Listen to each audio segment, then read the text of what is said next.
Welcome to episode 2 of Talentless Talent, episode 2.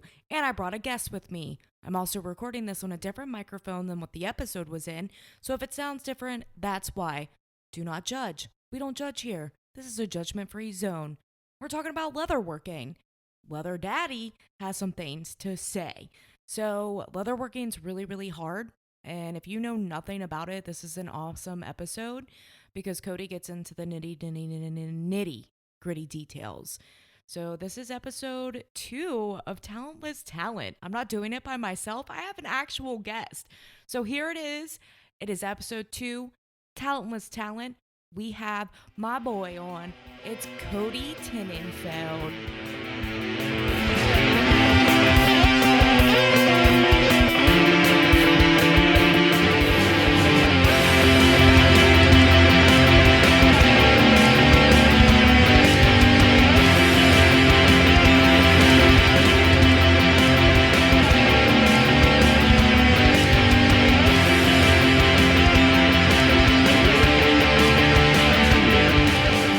So we have my boy toy on the show. Can I call you that? Sure. My boy toy? Is that allowed? All right, cool. So I brought Kody on so we can talk about his current endeavors in the making of leather. So you're dabbling in the leather, is that correct? Less so today than I was a couple months ago, but yeah. Okay. And your official name is Leather Daddy. That is the proclaimed title from you. From me. I made that up.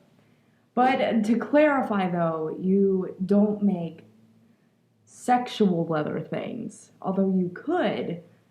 So I could, and I probably will in the future, I'm sure. Okay. So Leather Daddy would probably be a good name for that. I don't think that would be a professional name for... I'm always... I guess I can take commissions, but I don't think sex toys are going to be the primary focus there. But I think it's fitting with Leather Daddy. Maybe. You should do it. Just do the endeavor. All right. So what had you interested in making the leather stuff? How did you get started in it? Honestly, I don't really know how to answer that except YouTube. Okay. I just stumbled on a YouTube video of somebody making something out of leather, and I was like, that looks like it's not too hard, and it looks like fun. So was that in your recommended? I don't remember how I stumbled on it. Maybe I looked it up. I don't really remember. So, but it's in my recommended now. I'll tell you that. It's just every videos. Other video, Minecraft and leather. Just leather out the ass. And pixel art. Those are the 3 recommended videos I get. All right. So with the leather video. Was it something that you immediately watched the video and you're like, all right, I have to go out, I have to buy all my leather supplies, or did it take you a while to get into it? No, I watched quite a few videos before I even committed to it. Like, I thought it looked interesting, and I kept watching videos about it, and then one day I was like, I'm just going to give it a shot. So I went and spent, like, I don't even know. How much money, Kody? How much money? The first time I went to the leather store, probably like $100. Was that including the leather? Yeah, maybe like $125. So the first time... It's cheap leather. I remember the first time that you came home with the leather. Because you were home, you were off that day. And it was probably a Friday. Yeah, it was a Friday. And I come home from work and you're like, I have something for you. And mind you, I didn't even know you were in this leather mindset. I didn't know what was happening. I knew you were interested in it, but I didn't know you were preparing to create leather things. So I'm like sitting at the table and you were like, all right, I got this. And you open up the closet and you come in and you just unravel miles and miles of leather. It was like an entire cow. It's a double shoulder. A double shoulder. That's what it was. Yeah. So it's like if you're looking at a cow from the side. It's going to sound really morbid. If you're looking at a cow from the side, you got the butt on this end and the head on this end. If you cut the head off and then cut it in half and take the front half in between the head and the mid-belly, just the shoulders on the outside. So from this part all the way around to this part. So when you look at a cow, you're just looking at it as a piece of leather, essentially, was No. what you're saying. So it's a big part of it, though. It's huge. Yeah, it's like roughly half of a cow. Was it intimidating to go into a leather store for the first time, never going somewhere? Yes. Which leather store did you go to? It's called Tandy Leather up in Fairfield, Ohio. Is that a chain or is it like? Actually, yes, it is. It is a chain. Okay. I think it's national, but they definitely have. I think that's the only one in Ohio, and I don't think they have any in Kentucky. But I know they have numerous stores, and they sell stuff online too. Oh, okay, cool. Never bought anything online.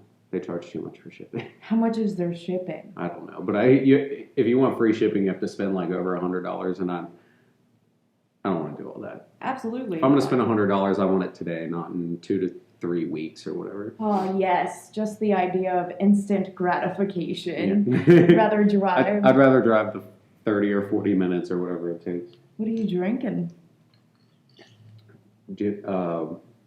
Whiskey ginger? Is that what they call it? Ginger whiskey? Whiskey ginger. It's Tullamore Dew and Verner's ginger ale. Whiskey for a ginger. A whisker ginger. And good old-fashioned Rolling Rock. Oh, delicious. Extra pale. Why are you drinking both at the same time? That doesn't make sense. I'm not. I was asked to that's bring an extra weird. drink. I don't know what I did with the bottle cap. Oh, here it is. Our cat probably got it. He loves bottle caps. So what's the first thing that you ever made? Because I don't remember. The first thing I made was a little lighter holder. Oh. And I mean that literally, like for the mini Bics. Yeah. Yeah. And those are your like most popular. Everybody knows those. I've definitely made those more than anything else. They're very easy. So tell me the process. You bought the leather. You Mhm. bought everything you needed. Did you just find out everything you needed from the YouTube video? So I did some research on YouTube, and I also, when I went in there, I asked one of the associates, I don't remember the dude's name, let's call him Zach. That seems like his name. I was like, hey man, I've been watching YouTube, I want to get started in this. And I kind of told him, at the time I was trying to make that leather pouch I was using for a while, that I was putting my tobacco in. And he was like, okay, so you're going to need this and this and this. And I told him, I was like, as budget friendly as possible. Like, I don't need anything fancy. So, like, the bulk I want to spend on this purchase is a piece of leather. So he recommended a piece of leather. I got that. And then he got together some stuff. I think he got a box cutter, I know for a fact, to cut the stuff. An edge burnisher, which kind of makes the edges like, I don't know exactly. It burnishes the edges, and I'm not sure what the definition of that is, but it kind of smooths the edges out. If you have two pieces put together and you burnish those pieces, it almost makes it look like one piece. Ooh. Like it kind of melts it together, even though it doesn't literally do that. Burnish. Burnish, yeah. Okay. It's like a little piece of wood. It looks like a cone, and you just slide it back and forth. Yeah. Some dye. What else did he give me? It was like what do you call that? So leather needles and thread to stitch it together. And then the word I can't think of. It's hard to explain. There's a word for it, and I'm never going to find it, but it's to draw a nice even line from the edge about maybe a 1/4 inch or less in all the way around, and it marks your stitching line. Can't think of what it's called, but that's not super important. And then, honestly, I think that was about it the first time I went in there. Yeah. Yeah. Did you have to buy a mallet? I feel like there was. Oh, yeah. The mallet and the punching forks. I forgot about that. Yeah. Now, with stitching leather, is that like different than stitching clothes together? Yes. I've never stitched clothes together. Most people use a sewing machine, which you can use for leather. But, I mean, you literally, you put the leather down, you use that tool I can't think of the name of, and you mark the line all the way around wherever you want to stitch stuff. And then you have this, it looks pretty much like a fork, it's just a little more flat. And you put it on that line, and it has, I think the one I have has 4 prongs, but you can get them with like 12 prongs. You can get them with 1 prong. Are they more expensive the more prongs they have? Probably, yes. I would assume so. That would I've make never really sense. looked at them. I guess it's more material. Yeah. Okay. And you can get them with like different spacing. So some of them are like they'll be really close together. Some of them are kind of far apart. It just depends on what kind of stitching you want to do. But you put that on there on the stitching line, and then you bang on it all the way through with the mallet. All the way through to make a hole? Because Yeah, it's to make thick? just a hole. Yeah. Yeah, because you can't. If you were trying to force a needle through it, you would struggle. The needles aren't exactly sharp. They're just thick. Yeah. Yeah. Is there a leather, though, that you could stitch completely through? Yeah, like, I don't have any of it. I've just been using, like, veg tan leather. But there's like, what's it called? It might be pig belly. I don't know what it is exactly, but it's made out of pig skin. I know that, and it's super thin. You could probably stab like a regular sewing needle through that. That A makes leather sense. needle, though, I'm telling you, it's not very sharp. Like if you poke it on your finger, it's not going to stab through unless you really tried. That makes sense. And I could see why they use pigs. I don't know. Do you think they use, like, isn't pigs like 99% of humans' DNA? I don't know anything about that. It's Sounds like about right. sewing human 99%. skin. 99% of American DNA, maybe. That sounds about right. Have you seen the current state of the United States? Right. So when you went into the store and was just kind of like, I guess, a noob in a sense, it's the first time you've ever done this and you're asking for help, like, were you comfortable asking for help? Was that something that you were comfortable doing? How was that kind of approaching it? Yes and no, not really. I never really like asking for help unless, like if I go into Best Buy, for instance, and I'm trying to find a specific cord for a computer or whatever, or I'll go into a record store and I'm looking for something and I can't fucking find it. I don't have a problem asking them like, hey, do you have this and where's it at? It's a lot different to walk up to an employee at the store and say, hey, I've never made anything out of leather in my life. Do you mind putting me together a beginner's kit? They stare down at their shoes and they go, fuck this guy. He was actually super helpful and super friendly. That's cool. Yeah. That's really nice. Does he still work there? Have you seen him since? Yeah, the last time I went in there, he was there. Yeah. I imagine he's worked there a while. Yeah. And the girl that was running the checkout, like the point of sale or whatever, she still works there as far as I'm aware. I haven't been in there in like at least a month now, but last time I was there, they were both there.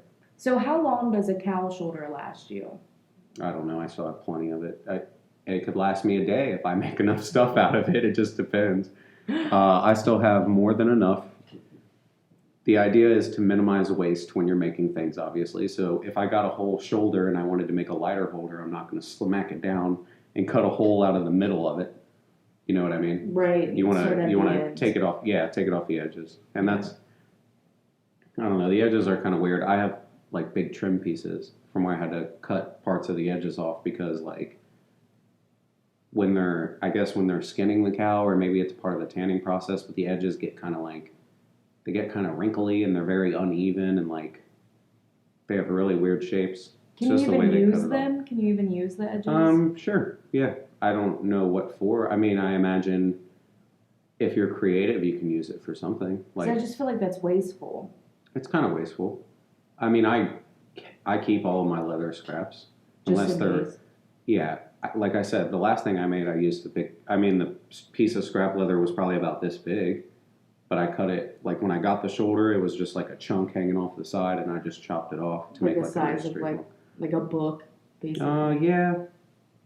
It was probably about, I don't know, probably about a foot by a foot. Yeah.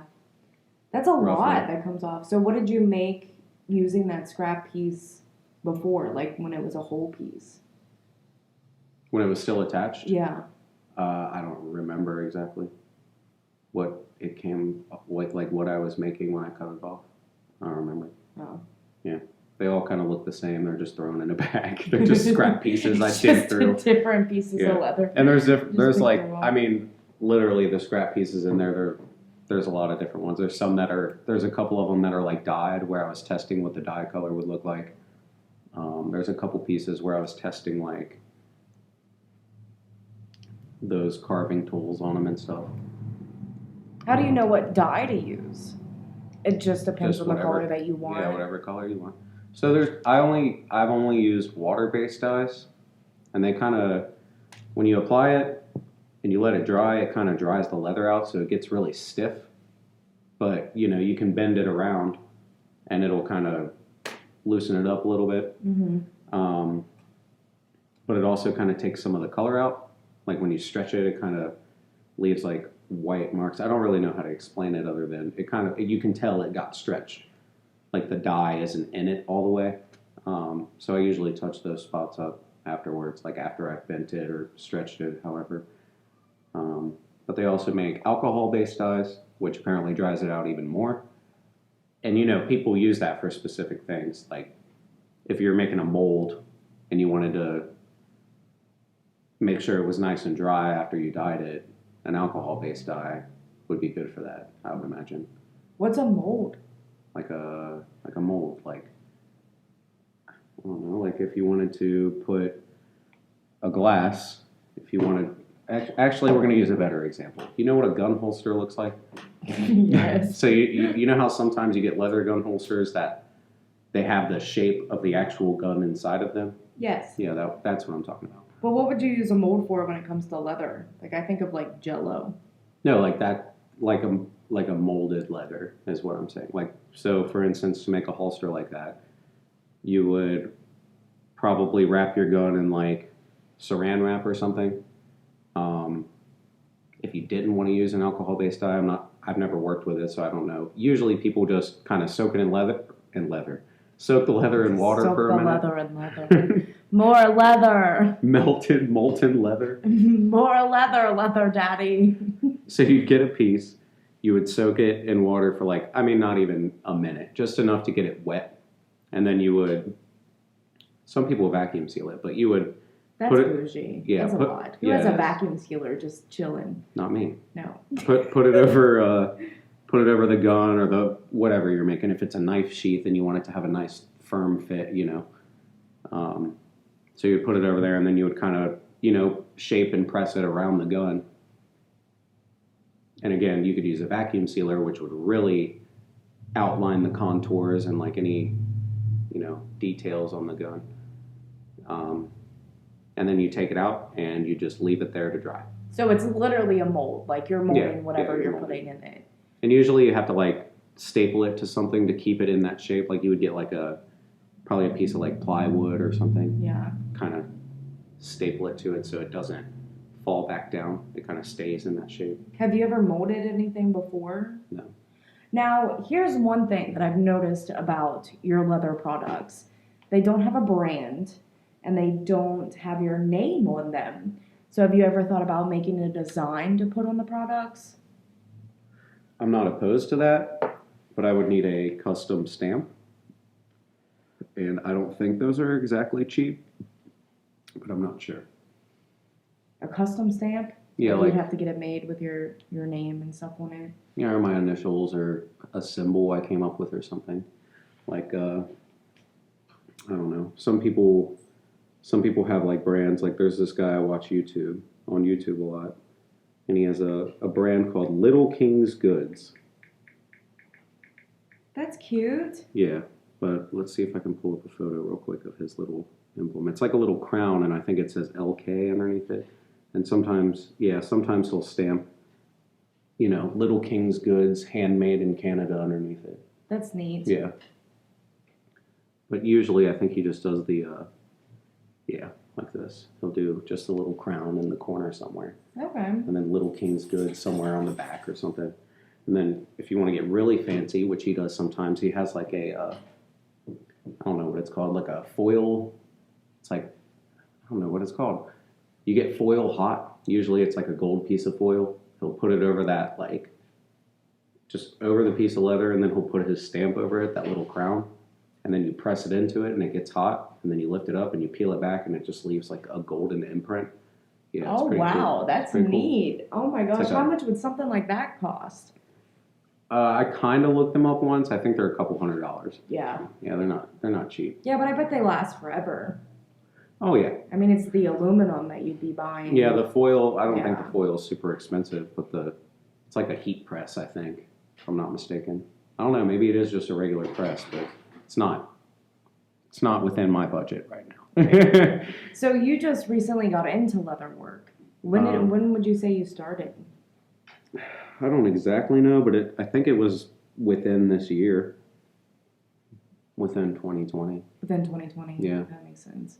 So, I mean, actually, it was probably realistically last year, but COVID. So I've taken this is the time where I should be doing things, but I've also not been unemployed like most of the country has. So I didn't have all this free time. You're lucky for that. You're essential as hell. Yeah, I'm super lucky to not get unemployment and have extra 40 hours to 50 hours a week of free time. That's so beneficial to me. I'm very bitter about it. Not that I don't like working for my money, but this was my opportunity to have a break, and unfortunately I work for a shipping company, so that did not happen. Gotta get them packages out there, boy. Right. And then, like, I think I lost a lot of the motivation for it, like, because when COVID first started in the U.S. over here, and they started shutting shit down, the leather store was, like, one of the first things to close, so I didn't get to go there for, like, 3 months. And not being able to see it and actually...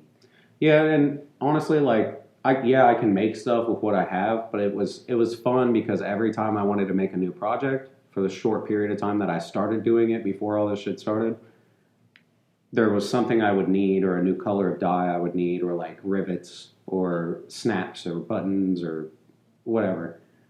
And I could go out to the leather store, pick up what I needed, and come back, and then I had the motivation to put it together because I just drove all the way out there, spent all this money on this stuff, and come back, and I have a plan.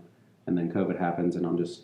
Not that I don't have an abundance of materials. There's a lot of materials. I have plenty of leather. I have plenty of rivets. I have, like, a carving set. I have 4 or 5 different colors of dye. Yeah, your friend made you... What is that, a seesaw? A saw? Stitching pony is what it's called? Stitching pony. Yeah, stitching pony. A seesaw. I don't know. It looks like a just seesaw. Rocking back and forth on it. Yeah, Zoldak made that, and it's super sick. But you haven't used it yet. What do you use a sea pony for? So I've actually only made... A pony... I've only made one thing since he made this for me. But essentially what happens here is this would hold the leather in place right here. And it lets me stitch back and forth. Without having to physically hold it with your hands? Yeah, without... Well, actually, it's not even my hands. Usually it's like in between my legs like this, and I'm doing this real awkward thing. I'm trying to like adjust it. It is uncomfortable, and it hurts my neck. I was about to say, I'm, that like, looks like back down. problems. Yeah. That's not comfortable at all. So since you've started doing the leather making, mm-hmm. do you feel like it's something that you would want to do like long term at all? Yeah, I'd say it's a good hobby. It's productive. Yeah. I've seen you over the course of several years pick up a hobby and then put it down, and then pick it up and put it down, and then pick it up again, mm-hmm. and then put it back down. Yeah, that's what I do. And go back and forth. And why do you think you do that? Why don't you think there's consistency? My doctor won't prescribe me with Adderall. That's the short answer. These damn doctors not prescribing the drugs that we need. Yeah, I'm not a drug seeker, but my ADD is something that I feel like should be treated, and it's... So do you think that you would do something more long term if you had Adderall? It's not as much long term, and I don't even care about Adderall or Ritalin or whatever. I just want it to be treated and managed. Yeah. Because, I mean, literally I'll go and pick something up like the guitar I bought, and I'll be interested in it for 2 weeks, and then one day I'm just like, I'll do that tomorrow. And then tomorrow comes, and I'm like, I'll do that tomorrow. And then the next day comes, and I'm like, I'll do that tomorrow. And then I just forget about it. But the thing is like when you pick it up, you're good at it. I mean, it's not like... I'm not good at it. I practice. I try to be good at it. Yeah. You can't just pick something up and be good at it. I mean, I guess you can, but... I've seen a lot of people just pick things up and be good at it. I've seen that. You and Frisbee golf? I used to throw Frisbee a lot in middle school and high school. So you cheated, essentially. You said, I've never done this before. I've never played disc golf before. I've thrown a cute few Frisbees in my life. I've thrown Frisbees. I've never thrown discs. Like, they're different. They're not that much different, but they are different. And I've never had the goal of making it into a basket. They're heavy, though. They are, and they're like rubber instead of like hard plastic. Yeah. Yeah. I don't know. I thought you were really good at it, and I was I very wasn't that good at it. uncomfortable. Like if we were playing, I did hit the par once. I don't know how golf works, but I know that I would have lost. I would have lost.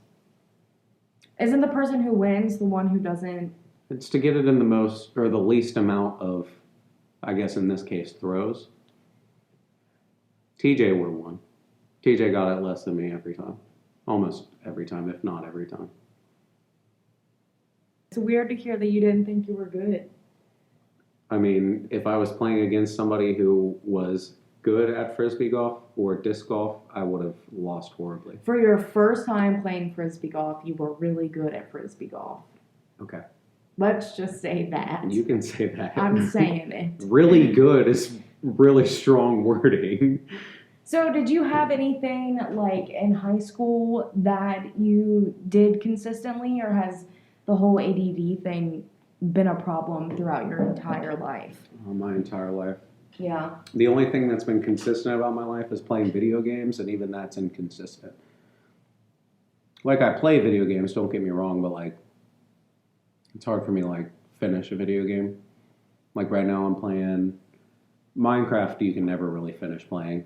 I mean, you can, but I just started Ni no Kuni again for the second time because I never beat it the first time. Wait, are you allowed to say Ni no Kuni on these? I can say whatever the hell I want. It could be like redacted. It's copyright, isn't it? Isn't that something? Redacted. That's, no, I don't think We gotta that's, go back and redact it. I don't think that's how that works. Okay. You can say things. That's fine. I mean, people stream gameplay on YouTube for entertainment purposes. I'm not claiming Ni no Kuni as my own. I'm just saying the name. You heard it here first, folks. Cody Tenhundfeld made Ni no Kuni. Yep. Is that illegal? I'm the writer, the director, the programmer, The the visual illustrator. arts designer. I work for Studio Gilby for the cutscenes. I am Studio Gilby. I published Is that it. legal? Who does that? Bandai Namco? Yeah, I'm the CEO of that company, I guess. I don't know. You just seem to retain so much information about things, though. Is it just because you've seen it so many times? What did you say Ni no Kuni was made by? I don't even know, but I think it's Bandai Namco. How do you even remember that? They publish Dark Souls as well. Oh, I mean, it's well, a that very, makes sense. Dark Souls. it's a very big publisher. I don't know. I don't know anything. I don't even know if that's who published it. I just think that's who published it. I couldn't tell you a Lionsgate movie from a Warner Brothers movie. It might be a Square Enix game for real. This is a lot.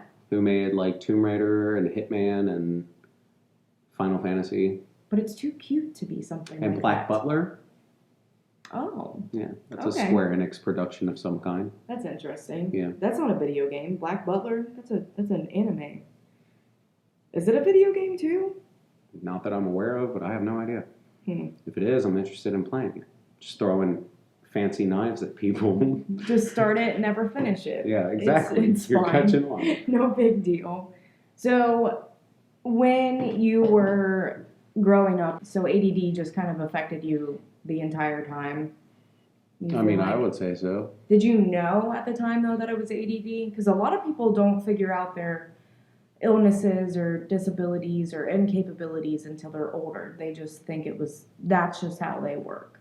I mean, that's just how I work. Well, there's no help for it, I guess. Like, that's just how it has to be. Yeah, I don't know how to answer that question. I was diagnosed with ADD when I was like 3, but I was never medicated for it in any way. Do you think medication would help now? I would hope so, but I don't know. That's true, because you've never tried it. So if anybody have a has couple of any times. Adderall on the streets, please send them to Holman Avenue. Let's not do that. You don't want your Adderall illegally? No, I do not. Well, that's unfortunate. They'll probably get you some Adderall, but It's more expensive. on the streets, Yeah. selling Can- drugs. If I got it prescribed by a doctor, it would be $12 for a month prescription compared to whatever the fuck the street price is, $5, $10, $15 a pill or whatever people charge for it. Ooh, you got fancy insurance. $12 a month? That's just for like generic prescriptions, yeah. Yeah, but it just works the same. Well, yeah. It's the same chemical, it just doesn't have a name on it. Very Brand true. name. You don't need the brand name drugs, though. Who uses brand name drugs? Why? I don't know. I don't understand why you would use a brand name drug. I guess it's the same as getting brand name I have Fruit Loops. no idea. I don't know. I feel like brand name Fruit Loops tastes different than regular fruit. I haven't had Fruit Loops in a while, but Okay, it's the same. You get off-brand Captain Crunch, and it fucks up the roof of your mouth, just like on-brand Captain Crunch. It is all the same. So why would anybody purchase on-brand medication? I have no idea how to answer that question. That's crazy. Because I don't buy brand name medication. I just can't imagine. You have to ask somebody who does. Bring them I on am the not a guest. rich person. The next guest buys brand name Adderall. We are here to find out why. So, are you working on another project? Do you have another leather project coming up? No, but I have a couple queued for the last 6 months. Tell me about them. I'm supposed to be making that card holder for your coworker. Oh yeah, the one for the licenses to go into. Yeah. And That's then commission too. That's money. find money. You want to get deep? Money is just a social construct. Okay. It is though. It really is. It is. Tyler said he wanted a knife sheath for his produce knife, but I haven't really talked to him about that recently. And John wants a full set of armor. John's gonna have to wait on that. That's gonna be very expensive. And he's like 6'7". Like, what do you? How am I supposed to make a full set of armor? You're if John 6'7". if John has a realistic expectation of me making him a full set of leather armor, he better be prepared to pay a couple $1,000 because that's gonna take a lot of time and materials. That's some Renaissance Fest shit. Yeah, and that's gonna be Renaissance Fest prices. That's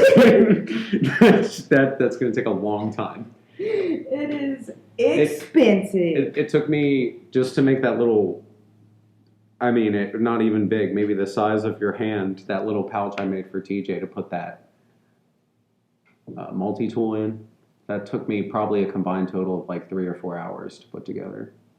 Not consecutively though. No. Can you like kind of break Yeah, I broke it up into 2 days because Yeah. I had to wait for the dye to dry. Yeah. I learned that. So when I first started doing this, I was dyeing the leather and then pretty much immediately stitching it together. Is that bad? It's not bad. It just when you're doing the stitching and you have to kind of tighten it, and when you do that, it was like if I had one of those lighter holders, it'd be a really good example. Like Sadie's, for instance. You know how hers has like a curve to it on the edge for like no reason? It's because there is a reason. It's because when I'm tightening it, the leather's still wet, so it stretches or it digs into the leather a little more. Like when I'm doing the tooling, like those little tools I got, how I made that little flower thing where you punch little designs into it and you can make like crazy stuff. You have to get it wet for that, and the reason is it makes the leather more pliable. So when you're stitching and you're tightening the strings, the leather's pliable and it kind of stretches, but it actually compresses. You know what I mean? Yeah. Following? So it messes up the dye.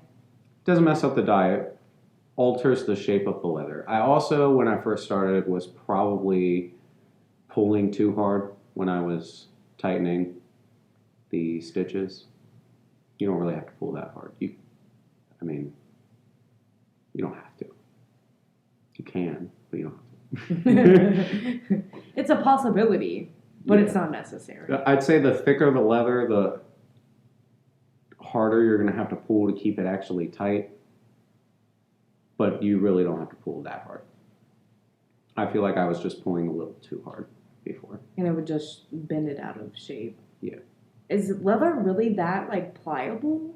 When it's wet, yes. Yeah. Do you have to wet every project before you start it? No. No. No, the idea is to do it dry, for real. Unless you're molding it or you're doing like the carvings. So have you ever made a piece with carvings? Like with a carving on it? Just the one piece that we have in our kitchen. So no. So carving is like making a design on something. Yeah. How long does like a quarter size design take? A quarter size, like a U.S. quarter, not that long. That's pretty tiny. And you just kind of trace it in and then hammer over it, or what? Do you make your own designs? Is it freestyle? How is it? I would say usually people are tracing something, whether they drew it themselves or not. And then they pound it in. Yeah, well, you have to cut it first. So you use it's called a swivel knife, and it like literally swivels, but you kind of carve the outline into the leather, and then you use a beveler. What's a beveler? The beveler makes edge bevels. It kind of I don't know how to describe it. It kind of makes it look like something is layered.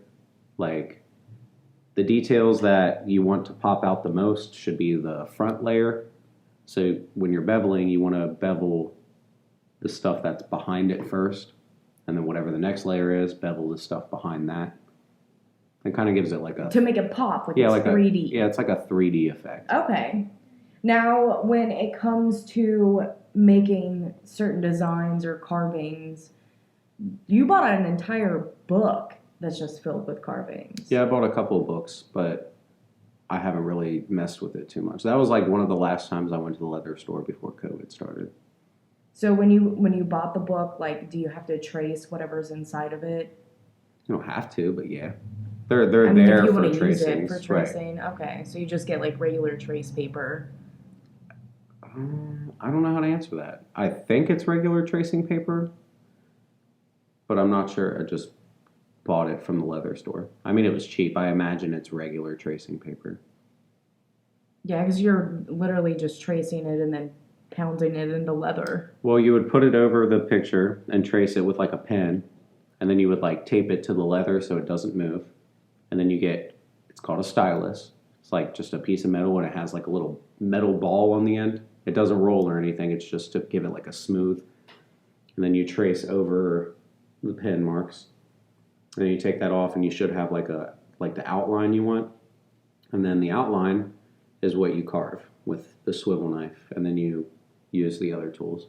There's like different kinds. There's like the bevelers. There's shaders that kind of punch little tiny holes in it to make it look like a shadow in the background, you know. So you can do like different textures and stuff in it, right? There's like endless possibilities. There's quite a few tools. Like if I went to the leather store right now and I bought one of each of the carving tools that they sell, I don't know how much it would be, but probably in the ballpark of like $600. Whew! Yeah, there's a lot of them. They come in different sizes.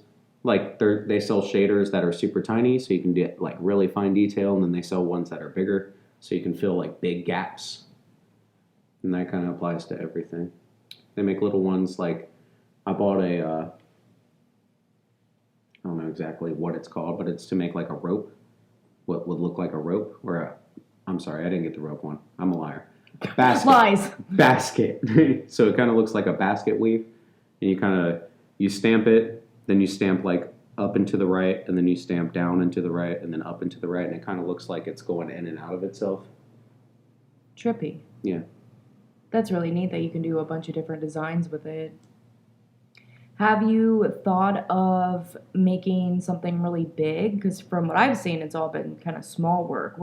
What's like the biggest project that you've done so far, and what's the biggest one that you're wanting to do? The biggest one I've done so far is that tote bag, that black tote bag. Oh, my purse. Yeah. That the pocket's kind of fucked up on. Yeah. I can't tell, though. Nobody can tell. I mean, it's not that it's fucked up. It's just... It's a little wonky. Yeah, it's totally fine. But you could consider this an art, and artists never think that their work is complete or perfect. Every project is a learning experience for me so far. What's the hardest learning curve that you've had with it? Corners are very difficult to cut. That's why I want to get a corner punch. It just does it itself. Literally, you put it on yeah. there and you hit it with a mallet and it chops the corner off and it's nice and perfectly round. The corners that I'm doing now, I have like a corner tool that I trace a line and then I have to cut it with a like an X-Acto knife or a razor of some kind. I'm trying to get that perfect on each end. Yeah, so it's the edge.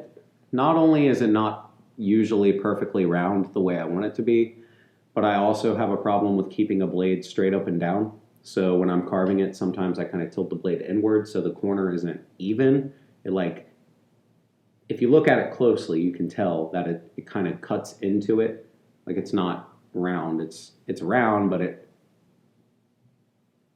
it's cut at an angle. It's like, it like indents. It's not like a that's the word, indents. Yeah, yeah, that makes sense. Now, the biggest project so far is a tote bag. And keep in mind, I can fit a laptop in the tote bag, so it is a decent size.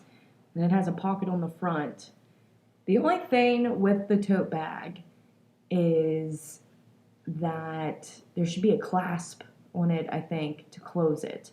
Would that be possible? Yeah. Yeah? All right, cool, sick. I put a snap on the multi-tool holder I just made. I'm getting a clasp, y'all. It's happening. Oh, you want me to add a clasp to it? Yeah. Can probably do that. I just want to close it. But so, is the biggest thing that you're planning on making a suit of armor?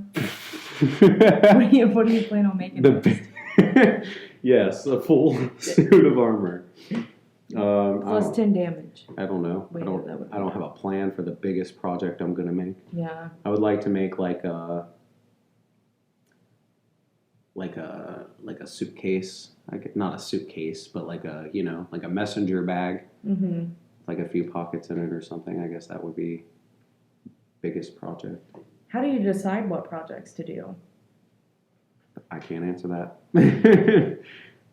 Somebody asks me to make something, or I decide by watching a YouTube video usually that I'm going to try to make something. Do you use the YouTube as a tutorial, or do you just figure it out as you go? Both. Yeah. I just feel like, I don't know, every time I watch a YouTube video, I get really uninterested halfway through. I don't want to watch it anymore. Do you just stay interested in it? Sometimes. Yeah. I don't know. I do that a lot with YouTube. I think that's how the internet's designed, is for you to not want to pay attention to things and find something else. Advertisers. Money is a social construct. Here we go. Here we go again. So, with the messenger bag, you would just have to make a really long strap. Yeah, that probably wouldn't be too hard. I have a side of leather that I could do that with. So part of my problem right now is I don't have the diversity of leather that I wish I had. What do you mean diversity? Like different types of leather? Yeah, different types. Like some are pre-dyed and they're like super oily and they have this like they call it pull-up effect, where it kind of like, when it bends, it kind of gets lighter, and then the oils will resettle and it'll get dark again, and then when it moves, it like gets lighter. It's really cool. So it's about like types, not like thickness or... No, so that's where I was going to go next. Okay. Thickness is probably the main issue right now. Like if I wanted to make a holster or a belt or usually even handles or straps, you want to use like a thicker leather just because it's more sturdy and it feels a little nicer and it's harder. Like it's not as pliable. You know what I mean? Can you sew two pieces of leather together? Yeah. Leather together. Interesting. That takes twice as much leather though. That's so, true. Yeah, That's true. Instead, I could just buy a thicker piece and it would, Would the thicker the leather be more expensive? I'm not really sure how leather is priced, to be honest with you. It seems like sometimes it's cheaper than it should be, and sometimes it's way more expensive than it should be. So yes, maybe, but also I don't know. It probably has something to do with the kind of cow it came from and the country of origin and probably the tanning process. What about how the cow died? I don't know. Does anybody care about that in the leather community? Probably, but I'll tell you I don't. I know a lot of people do, don't, whatever, but it just seems kind of... Do they tell you how the cow died? No, they buy it in bulk from some kind of manufacturer. I imagine if I asked the person at the leather store, how did this cow die, they'd look at me like I was fucking insane. But I want to know. They would say, you're in the wrong store. The vegan leather store is not here. Oh, no. So, if you're vegan, leather making is not for you. I can't answer that. I'm going to say probably not, but I doubt it very highly. I don't know. People who are vegan, if they're vegan for health reasons, they would probably wear leather. But if they're vegan for the humane reasons, they probably don't mess with leather. It's probably the same kind of thing with fur, too. Yeah, I would imagine. Think there's any humane or inhumaneness with cows nowadays. They're so mass manufactured and produced. I mean, I'm not saying they don't have feelings, because they definitely do. They're still animals, but it's not like... A lot of cows nowadays are literally born to be slaughtered. That is the saddest thing. It's not like they live a good life, you know. That is so sad. Now I'm going to go free all the fucking cows that I can find. Good luck. I'm just gonna let them go. Oh, there was somebody driving on the highway and they just had an entire trailer full of pigs. Probably just gonna go make pig leather. Yeah, them. I'd say it's incredibly rare nowadays to have a wild cow or a wild pig. Like those animals are almost manufactured. Like wild pigs or boars, or wild pig. I mean, pigs that you think of are not wild pigs. They're like manufactured pigs. Same thing with cows. A free cow would be like a fucking bull or a bison or something. It's just an episode of Black Mirror. That's what this sounds like. It's real life. It's happening. It is. I think if you have your own farm, that's when they're humane. Like, you have your own farm, you know how they're raised. But if you're just buying it from any whatever source, you have no idea. And I wouldn't consider that humane. Like, is there such thing, though, as humane leather? I don't know. I guess if a cow died of natural causes and then you decided to skin it and tan its hide, then yeah, sure. But I'd say most leather is not humane leather. Do they sell deer leather? I think they do, actually, yes. That's a thing? Mm-hmm. They sell bison, deer. I think they sell sheep and goat. Oh, my gosh. Pig. Is it just different like feelings? Like, what is, if you were to make a project and needed pig leather over cow leather, why? Pig leather is super thin and super pliable. Oh, usually people would use pig leather as like a lining, like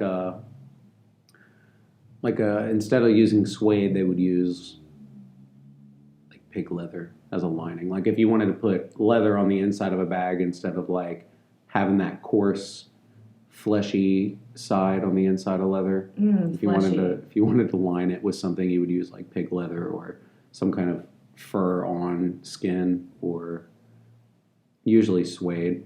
What would you use goat leather for? I don't fucking know. That just doesn't sound right. I don't know if they make that. I think they do though. Well, I'm gonna go find out why they make goat leather. What do they make the dyes out of? I have no idea. It's chemical. I imagine pigment and water, or pigment and oil. So they definitely do make goatskin leather. There it is. It's known as Morocco leather. There you go. And known for its softness and lightweight features. It's the most resilient leather found, and it's naturally water resistant. Okay. But I don't know what you would use that for. I guess if it's water resistant, like a raincoat. A water skin? Ooh. I don't know. I don't know who uses a water skin. Medieval people? Goat leather is popular with shoes. There you go. And handbags, like that soft.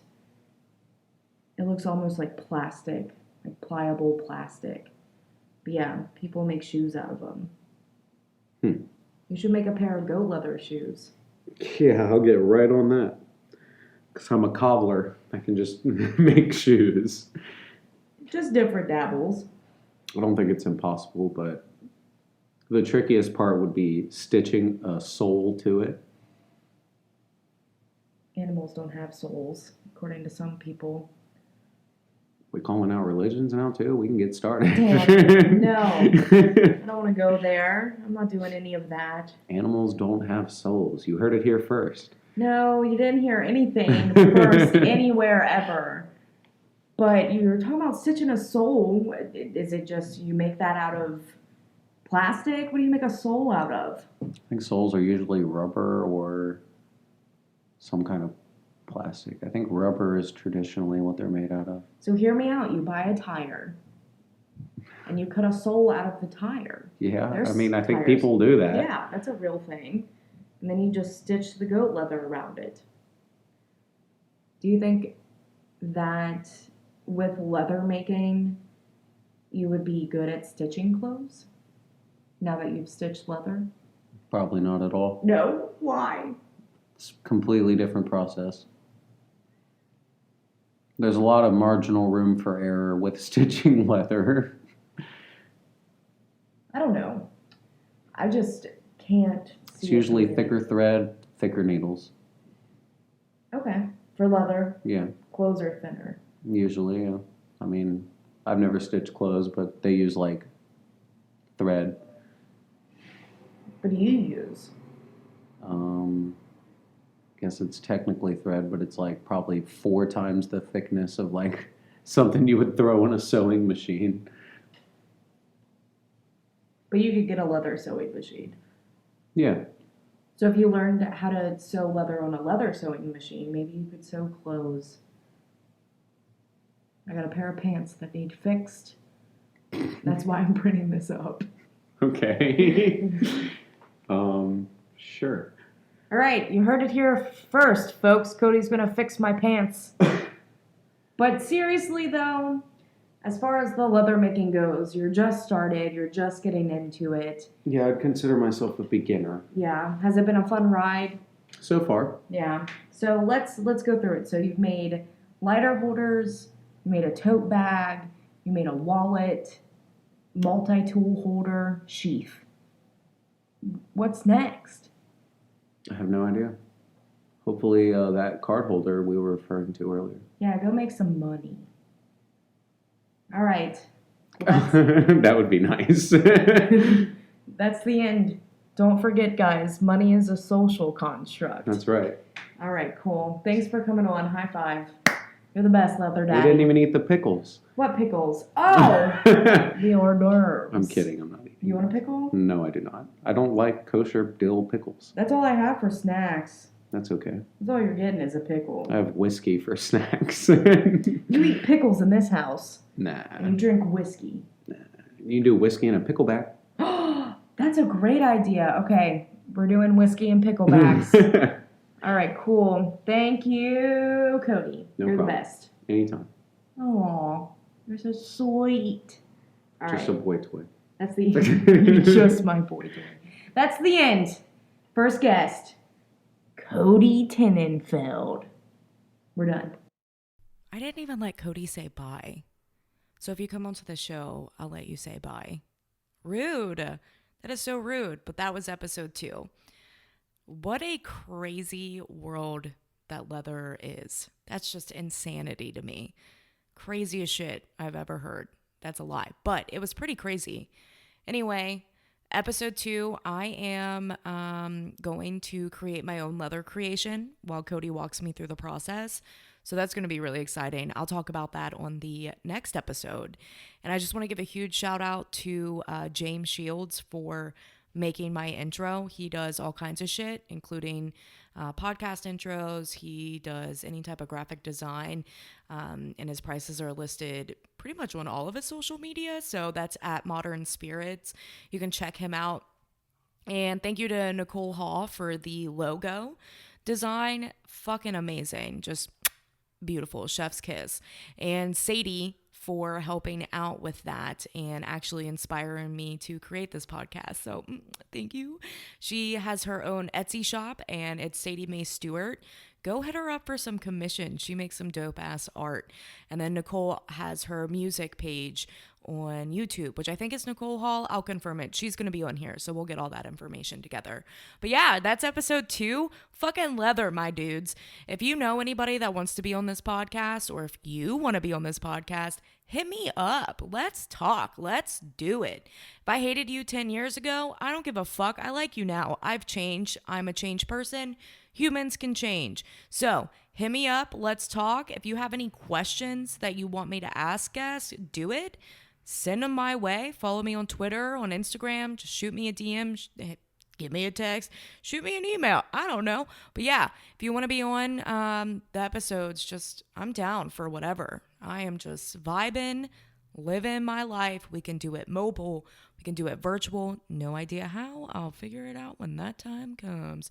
Or you can come to my house and meet my dog named Frank and my cats.